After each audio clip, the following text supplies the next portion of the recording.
Bonjour à toutes, bonjour à tous. Dans cette vidéo, nous allons résoudre l'exercice numéro 16. Cet exercice vous demande d'écrire un algorithme ou bien un programme qui demande un nombre à l'utilisateur et l'informe ensuite si son nombre est positif ou négatif. On inclut cette fois le traitement du cas où le nombre vaut 0. Donc vous avez trois cas, le nombre positif, négatif ou nul. Qu'est-ce que vous remarquez dans cet exercice? Normalement, on a une seule variable à utiliser, puisque le programme va demander un nombre à l'utilisateur. Donc, on a une seule variable va être utilisée. Concernant comment tester un tel nombre, est-ce qu'il est positif ou négatif, on va utiliser l'instruction conditionnelle avec les opérateurs de comparaison, supérieur, inférieur et l'égalité. Donc, on va commencer par la première proposition de la solution en utilisant l'instruction conditionnelle au sens strict. La première solution. Voilà, la première solution, on va utiliser ces conditions. Ces conditions, alors instruction. Alors instruction.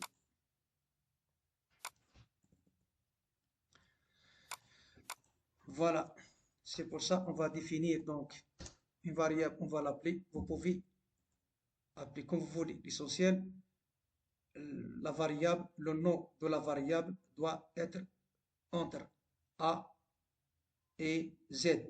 A, B, C, D, E, F. Donc, de A jusqu'à Z. On ne peut pas mettre un N. C'est interdit. Voilà. Un B égale int pour la conversion de type. Pour convertir le nombre introduit par l'utilisateur en un entier. Voilà. Ou un entier. Donc, on va utiliser aussi input.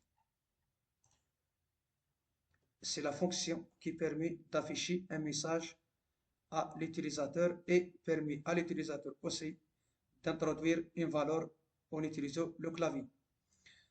Donc, entrer un nombre entier. Ensuite, on va tester si un b supérieur à 0. Print, on va afficher à l'utilisateur son nombre est positif.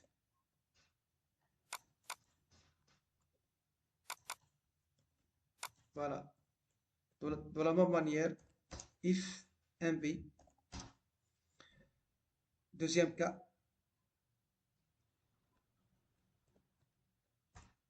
if un b inférieur à 0,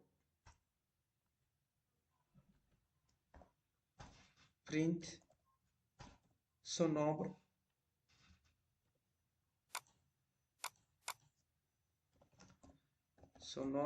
est négatif. Son nombre est négatif. Il nous reste troisième cas, si le nombre est nul. Bien, si le nombre introduit par l'utilisateur est égal à 0. Si un b égale 0, print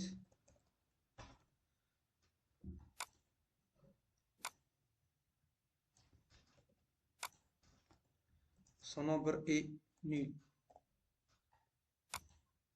Voilà.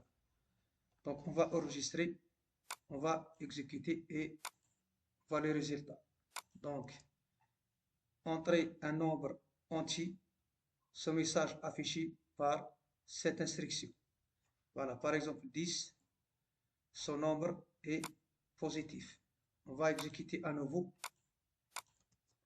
Par exemple, moins 5. Voilà, son nombre est négatif. 0. Voilà. Il y a un problème ici, invalide. On va exécuter à nouveau 0. Voilà. Son nombre est nul. Donc, on a utilisé l'instruction conditionnelle au sens strict. On va utiliser donc une autre proposition de solution en utilisant l'instruction conditionnelle imbriquée. Voilà, ces conditions. Alors, instruction, sinon si. Voilà. Donc, on va définir un B. Même instruction. Vous pouvez changer. Par exemple, un B1. Voilà, comme vous voulez. Un B1.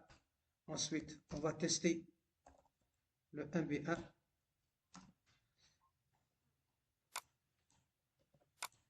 Si le nombre supérieur à 0, donc, qu'est-ce qu'on va faire ici? Print le nombre, son nombre est positif. Voilà, donc, deuxième cas, si le nombre est négatif, c'est-à-dire inférieur à 0. Donc, on va utiliser elif. Voilà, 1B1.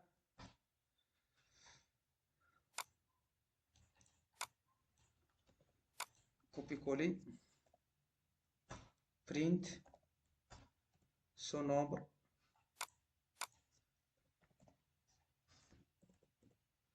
Son nombre est négatif. C'est pas la peine de saisir à nouveau. Il nous reste un seul cas. Donc, c'est pas la peine d'utiliser elif. On va utiliser else directement. Deux points. Print.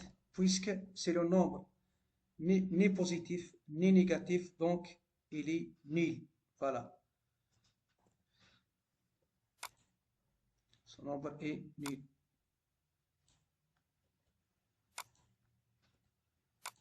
Voilà. Donc, on va commenter la première solution.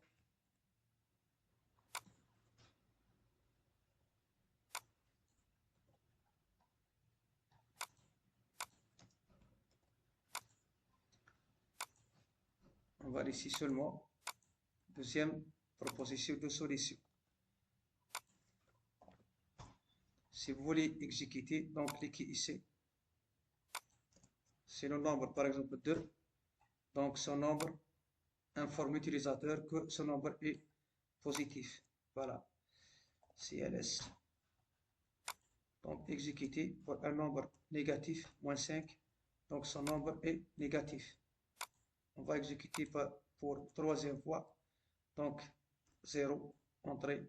Donc son nombre est nul. Donc je vous remercie d'avoir suivi cette vidéo. Je vous donne rendez-vous dans une autre vidéo pour découvrir d'autres choses.